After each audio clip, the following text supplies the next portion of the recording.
Catatan D, pemakaian inda, ba'da, dan qobla itu. Bagaimana kita memakai atau cara memakai qobla, ba'da, dan inda. Dijelaskan di sini, jika setelahnya berupa fi'il maka harus sambung dengan an atau ma. Jika setelahnya qobla, inda, qobla, ba'da, inda ini berupa kata kerja, berupa fi'il, maka nanti setelah qobla, ba'da, inda ini harus sambung dengan an atau ma. Dan jika setelahnya berupa isim, maka tidak boleh disambung dengan dua huruf di atas. Beda halnya kalau setelahnya itu berupa kalimat isim, maka tidak diperlukan huruf an atau ma. Nah, lebih jelasnya coba di sini ada contoh pemakaian qobla, ba'da, dan inda. Qobla dulu.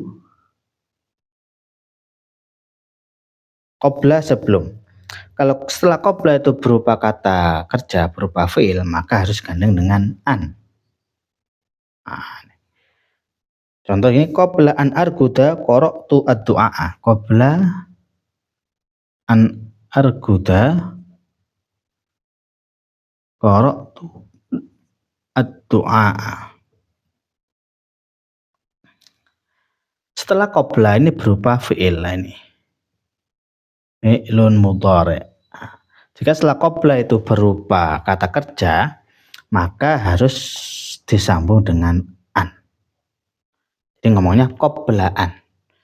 Dan harus ingat juga an ini, harus perhatikan an ini termasuk amil nasab. Jadi nanti fi'il mudhari'nya dibaca nasab.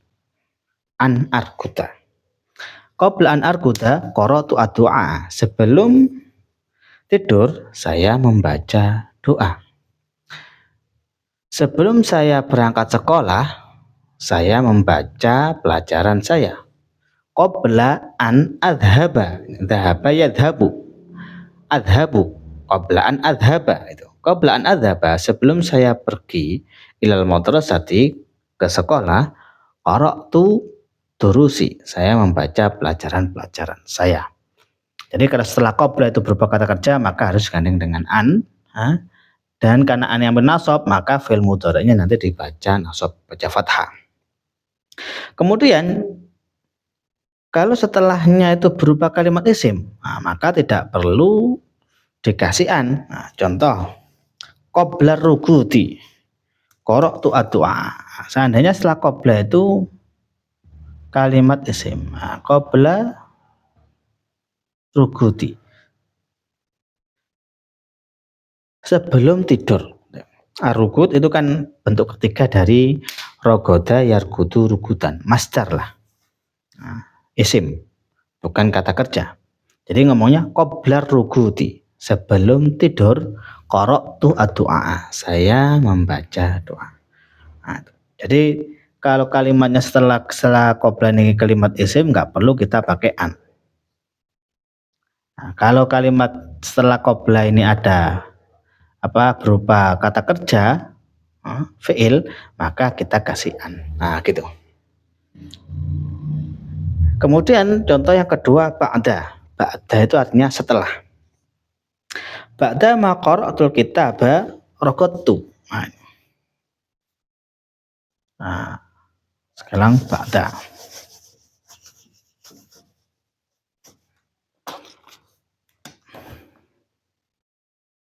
Yang artinya setelah. Ba'da, karena ba'da setelah, maka jika setelahnya kata kerja, biasanya kata kerjanya itu berupa fi'il madhi. Beda dengan qobla tadi. Kalau qobla kan setelahnya kalau berupa fi'il, maka fi'ilnya fi'il mudhari'. Kalau ba'da setelahnya fi'il madhi, setelah. Ba'da ma, dan biasanya kalau ba'da ini gandengannya dengan ma. Ba'da ma qara'tul kitaba.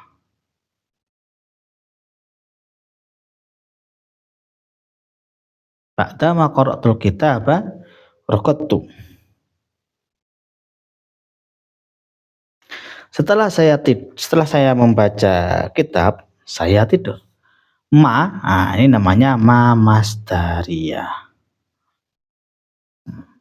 Sama dengan an tadi qobla an juga an masdariyah. Jadi kalau qobla pasangannya an, kalau ba'da pasangannya ma. Dan setelah ba'da ini berupa fi'il madhi.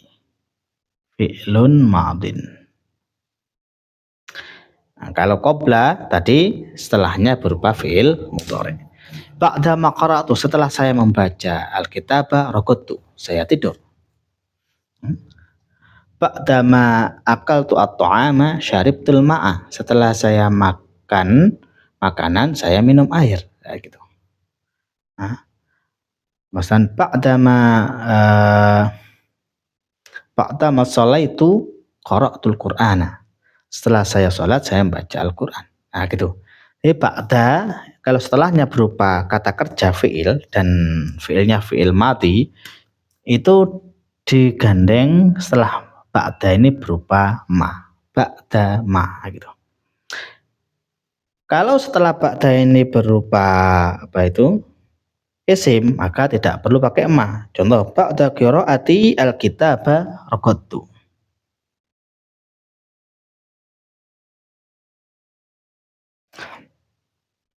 Ba'da qiraati al-kitaba raqadtu. Nah, ini qiraah. Nah, karena qiraah itu masdar, bukan kata kerja, isim ya. Qara'a yaqra'u qira'atan, maka tidak perlu pakai ma. Jadi ba'da qiraati, setelah membacanya saya alkitab-kitab raqadtu, saya artinya sama gitu. Jadi kalau setelah ba'da itu berupa kata kerja, maka kita pakai ma. Kalau setelah ba'da itu kita menggunakan masdar, isim, maka tidak perlu pakai ma. Nah, gitu. Nah, setelah saya mandi, saya pergi ke sekolah.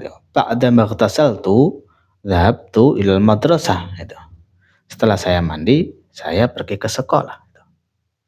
Nah, itu ba'da. Jadi kalau qabla an, setelah an berupa fi'il mudhari, kalau ba'da ma dan setelahnya berupa fi'il madhi. Nah, itu. Dan kalau seandainya setelah qabla dan ba'da itu bukan berupa kata kerja, maka tidak perlu pakai an, tidak perlu pakai ma. Tapi kebanyakan dan enaknya kita itu kalau memakai ba'da dan qabla itu ya enaknya itu pakai sambungan an, qablaan gitu. Kalau ba'da ma, itu mudahnya seperti itu. Kemudian inda yang bermakna ketika. Inda ma, ini ketika. Jadi kalau inda kebanyakan pakai ma gitu ya. Inda ma'akaltu ra'aitu Zaidan. Inda ma'akaltu ra'aitu Zaidan. Ketika saya makan, saya melihat Zaid. Inda ma. Namanya ma masdariyah sama. Ma masdariyah. Dan setelah ma inda ma kebanyakan nanti berupa fi'il madhi ya. Ketika saya makan, itu kan inda ma'akaltu ra'aitu Zaidan.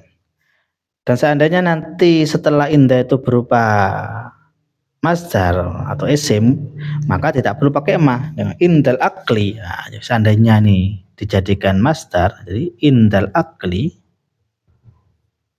gini.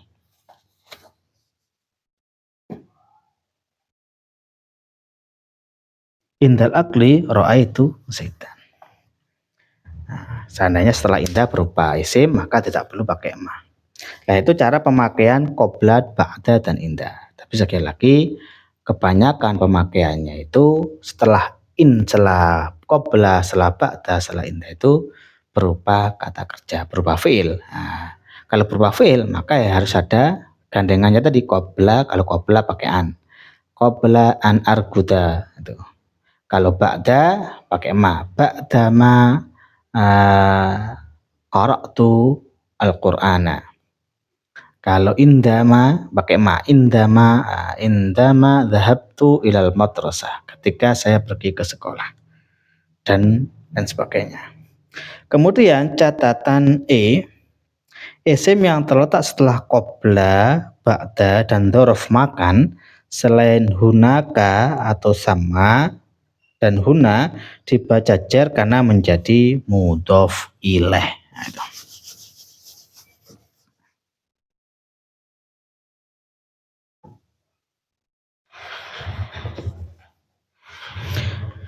Jadi isim yang telah setelah qabla ba'da itu nanti dibaca jar menjadi mudhof ilaih. Qabla ba'da contohnya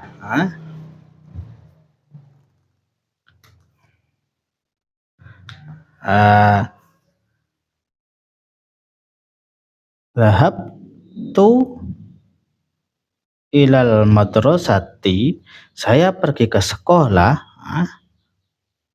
ba'dal akli, itu setelah makan. Nah, isim yang jatuh setelah ba'da nanti dibaca jar menjadi apa? Menjadi mudhofun ilaih. Ba'da ini dzaraf dan dia itu mudhof. Dzaraf mudhof, al-akli mudhofun ilaih. Jadi mudhof ilaih hukumnya majrur jar, tanda jarnya dengan kasrah. Jadi dhahabtu ilal madrasati ba'dal akli. Jadi isim yang jatuh setelah ba'da, jatuh setelah qabla, itu nanti dibaca jar sebenarnya. Dan jatuh setelah dzaraf makan. Dzaraf makan kan banyak. Tapi dzaraf makan yang selain hunaka, selain sama, selain huna itu dibaca jar juga. Contoh ama-ama. Misalnya ta'alam tu, saya belajar amamal ghurfati, saya belajar di depan kamar. Nah, amama ini dzaraf makan. Jadi setiap isim yang jatuh setelah dzaraf makan yang bukan berupa hunaka, sama dan huna, maka nanti dibaca jar menjadi apa? Menjadi mudhofun ilaih. Jadi amam dzaraf dan dia mudhof, kemudian al-ghurfati mudhofun ilaih. Oleh karena itu dibaca jar amamal ghurfati. Ta'alamtu amamal ghurfati. Ra'aitu Zaidan wara'al masjidi. Wara'al masjidi, itu. Wada'tu al-miknasata tahtal maktabi. Saya meletakkan sapu di bawah meja. Tahtal maktabi. Itu. Jadi isim yang jatuh setelah qabla, ba'da, setelah dzaraf makan, selain dzaraf makan, selain hunaka, sama dan huna, itu nanti isim yang jatuh setelahnya itu dibaca jar menjadi mudhofun ilaih. Kemudian F termasuk isim yang bisa dijadikan dzaraf makan adalah isim makan yang sejenis dengan masdar amilnya. Jadi termasuk isim yang bisa dijadikan dzaraf makan adalah isim makan, isim yang menunjukkan tempat yang sejenis dengan masdar amilnya. Contohnya jalastu majlisa Zaidin. Jalastu majlisa Zaidin. Nah, majlisa sini menjadi dzaraf. Kenapa menjadi dzaraf? Karena majlisa dan jalastu ini berkumpul satu masdar, yaitu julus. Jalas saya jelisu julusan. Majlis ini juga berasal dari masdar julus. Nah, itu. Jadi isim yang bisa dijadikan dzaraf makan adalah isim makan yang sejenis dengan masdar amilnya, sama dengan masdar amilnya. Karena majlis ini yang menasabkan majlis apa? Ya jelas tuh. Masdarnya jelas itu apa? Julus. Dan majlis ini juga berasal dari kalimat julus itu. Maka, ini dalam contoh sakantu al-baita, karena tidak semua kalimat yang menunjukkan tempat itu kemudian bisa dijadikan dzaraf makan, tidak. Tidak semua tempat atau kalimat yang menunjukkan tempat kemudian bisa dijadikan dzaraf makan, tidak. Maka dalam contoh sakantu al-baita, dalam contoh sakantu al-baita,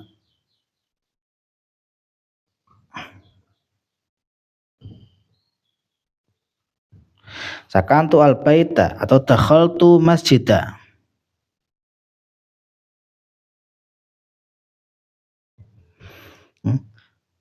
Jalastu al-baita masalah.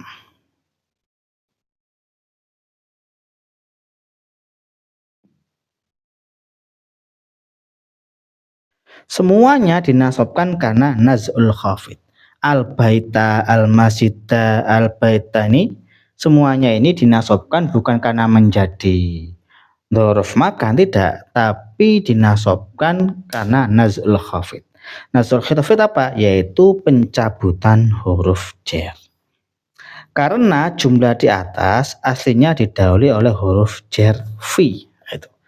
Sakantu al-baita ini aslinya adalah sakantu fil baiti. Sakantu al-baita aslinya sakantu fil baiti.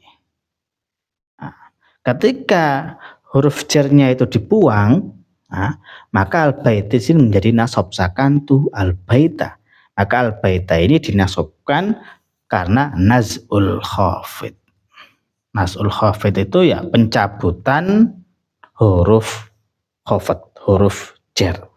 Jadi naz'ul khafid pencabutan huruf jar.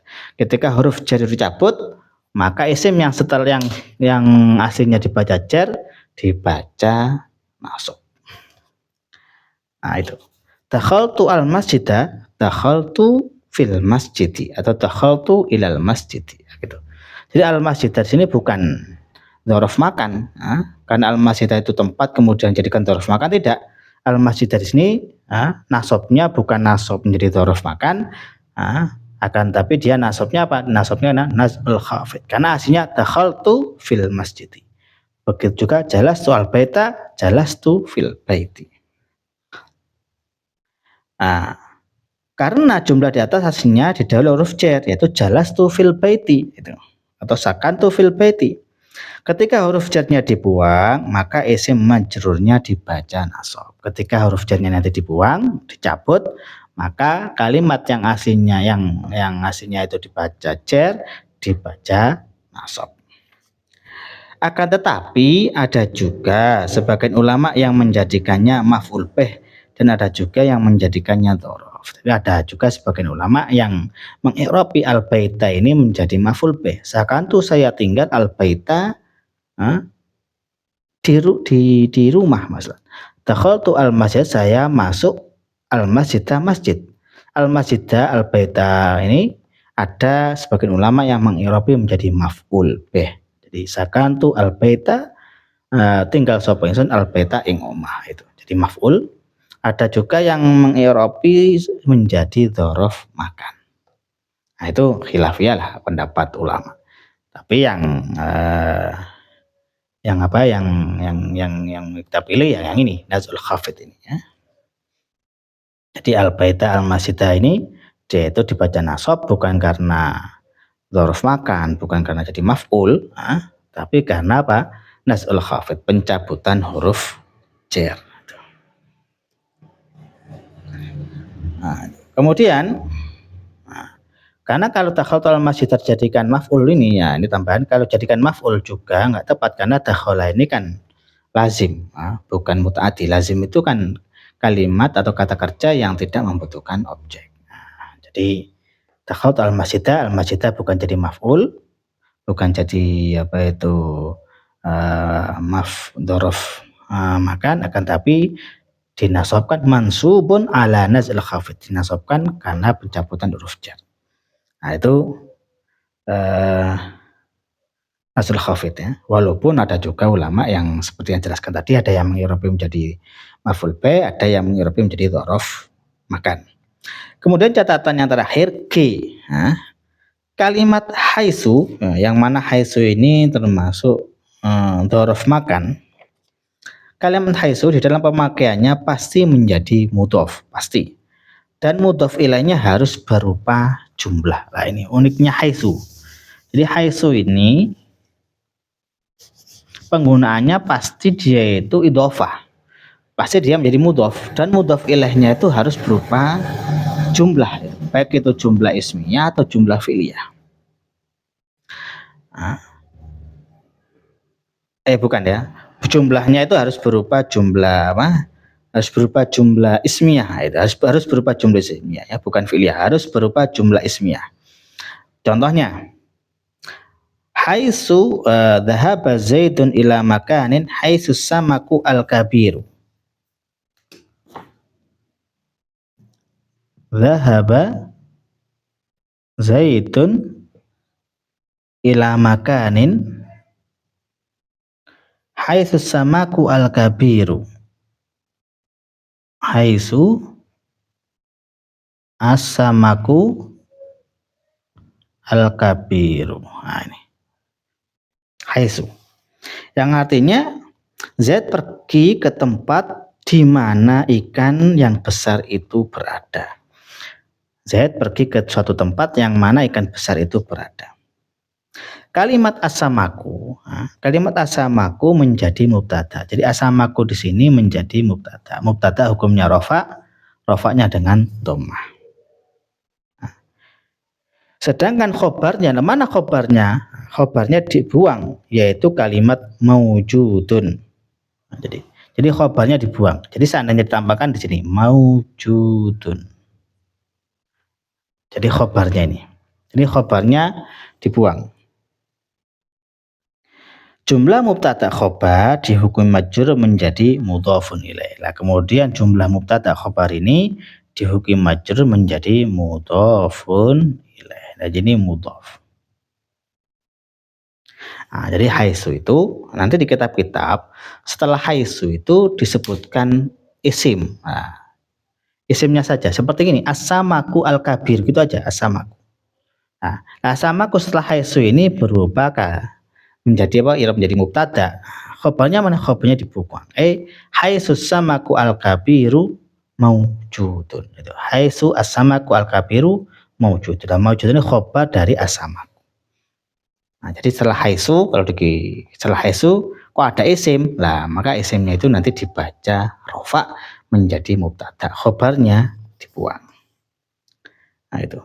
Terkadang kalimat ini dijarkan dengan huruf min. Nah, dan kadang haitsu itu dijarkan dengan huruf min. Min haitsu. Nah, itu.